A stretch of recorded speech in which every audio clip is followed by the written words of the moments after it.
Mon Seigneur et mon Dieu, je crois fermement que tu es ici, que tu me vois, que tu m'entends. Je t'adore avec profonde révérence. Je te demande le pardon de mes péchés et la grâce de faire avec profit ce moment de prière. Sainte Marie, ma Mère Immaculée, Saint Joseph, mon Père et Seigneur, mon ange gardien, intercédez pour moi. L'évangile de ce dimanche nous montre comment Jésus est en route pour Jérusalem, là où il finira sa mission sur terre. Il veut donc préparer ses apôtres à son départ et également à toute la période qui va venir entre ce départ et le retour à la fin des temps, lorsqu'il jugera le monde. Il ne nous donne aucune indication sur la durée de cette période, mais il nous demande de faire attention et d'être vigilants. Et il donne quelques exemples figurés qui doivent nous montrer, à toi et à moi, comment nous devons nous comporter en cette vie.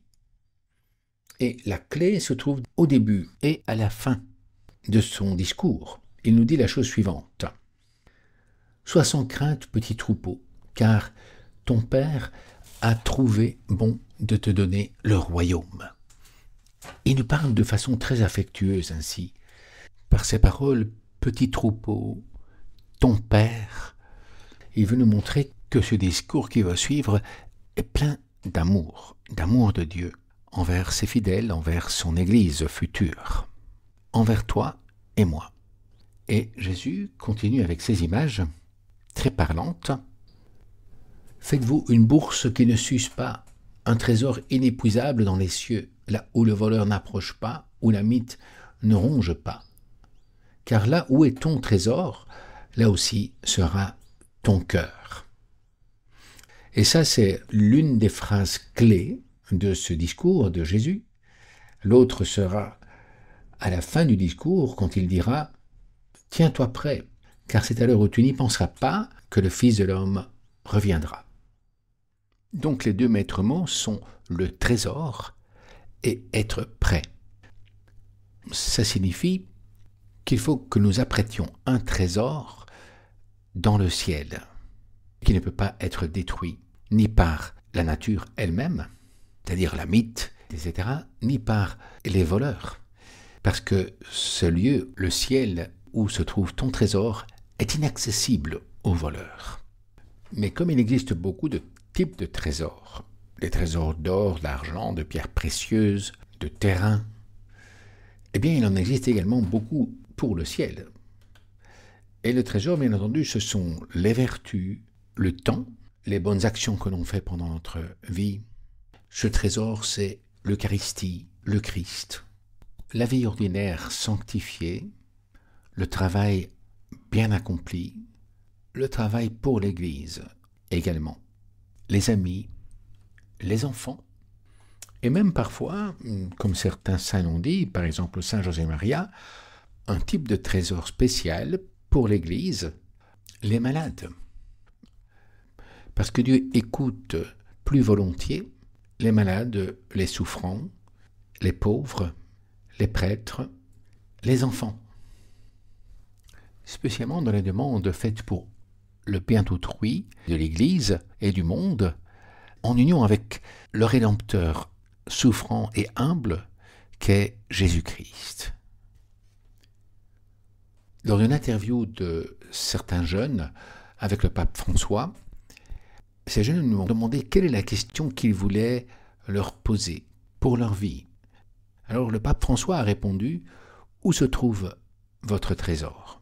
Où repose votre cœur ? Car c'est le trésor qui définira votre vie. Le cœur est lié à ce trésor que nous possédons tous. Le pouvoir, l'argent, l'orgueil ou la bonté, la beauté, la volonté de faire du bien. Il peut s'agir de tant de choses. Mais où est votre trésor ? Telle est ma question. Et c'est à vous d'y répondre vous-même, chez vous, dans votre milieu. Jésus ajoute « Restez en tenue de travail, de service, gardez vos lampes allumées » pour nous prévenir qu'il faut être tout le temps en train de travailler à accumuler ce trésor au ciel? À quoi emploies-tu ton temps, tes journées, ton travail, tes amours? Tout cela sert-il réellement à gonfler, si je peux dire, ton trésor au ciel? Capitalises-tu pour l'éternité ta vie et celle des autres personnes que tu rencontres pendant cette vie? Heureux les serviteurs que le maître, à son arrivée, trouvera en train de veiller. Il prendra la tenue de service, il les fera passer à table et les servira chacun à son tour. S'il revient vers minuit, ou plus tard encore, et qu'il les trouve ainsi, vous le savez bien. Heureux serviteur que son maître en arrivant trouvera à son travail. Et le travail dont Jésus parle ici, c'est bien entendu le travail pour l'éternité, pour le royaume de Dieu. Ce trésor qui enrichit non seulement la personne qui le fait, mais qui également enrichit toutes les personnes qui sont au ciel. Parce que c'est un enrichissement d'amour, de charité, de consolation, de don de soi, de joie et de gloire partagée. Vraiment, je vous le déclare, dit Jésus, il lui confiera la charge de tous ses biens. Alors la nature humaine atteindra sa plénitude, à l'image et à la ressemblance de Dieu, de la Trinité, où les trois personnes partagent tout ensemble. Ainsi en va-t-il aussi, le royaume de Dieu sera donné en partage à tous et à toutes.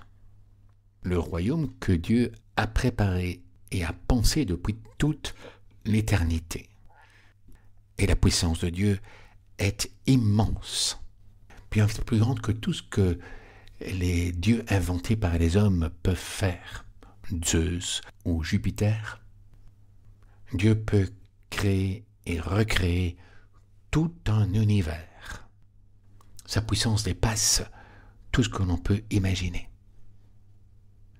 Ce que l'œil n'a jamais vu, ce que l'oreille n'a jamais entendu, ce que l'homme n'a jamais pu imaginer, voilà ce que Dieu a préparé pour ses élus. Mais attention, Jésus nous met aussi en garde. Non seulement pour faire du bien, d'éviter le mal, mais aussi pour faire fructifier spirituellement les talents que Dieu nous a donnés.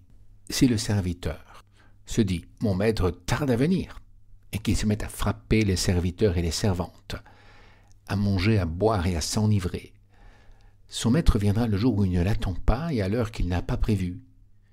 Il se séparera de lui et le mettra parmi les infidèles.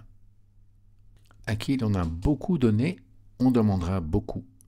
À qui l'on a beaucoup confié, on réclamera davantage. Tenez-vous donc prêts, car c'est à l'heure où vous n'y penserez pas que le Fils de l'homme viendra. Les choses de ce monde passent, même si elles miroitent beaucoup, elles peuvent nous distraire du véritable trésor et l'étouffer, comme des ronces et des mauvaises herbes étouffent le blé qui a été semé par Dieu en ton âme, pour ton bonheur éternel. Il faut savoir discerner quel est le vrai trésor, et peut-être demander de l'aide à Dieu pour nous attacher au vrai trésor. En tout cas, à mettre le trésor divin au-dessus des choses que l'on peut avoir ou des personnes aimées sur cette terre. On peut utiliser énormément de choses de ce monde, mais il faut savoir les mettre à leur place et ne pas les mettre à la place du trésor véritable. Quel est ton vrai trésor? Saint Augustin disait que chacun de nous doit se préparer à la fin. Le dernier jour ne fera aucun mal à celui qui vit chaque jour comme si c'était le dernier. Vis de telle manière que tu puisses mourir paisiblement, car celui qui meurt chaque jour ne meurt pas pour toujours. Finalement, le choix dépend de chacun d'entre nous. Pense un peu à ta vie et regarde quel trésor veux-tu accumuler pour l'éternité. Quel trésor veux-tu mettre dans ton cœur aussi pour l'éternité? Je te remercie, mon Dieu, des bonnes résolutions, des actes d'amour et des inspirations que tu m'as communiquées dans cette prière. Je te demande ton aide pour les mettre en pratique. Sainte Marie, ma Mère Immaculée, Saint Joseph, mon Père et Seigneur, mon ange gardien, intercédez pour moi. Au nom du Père et du Fils et du Saint-Esprit. Amen.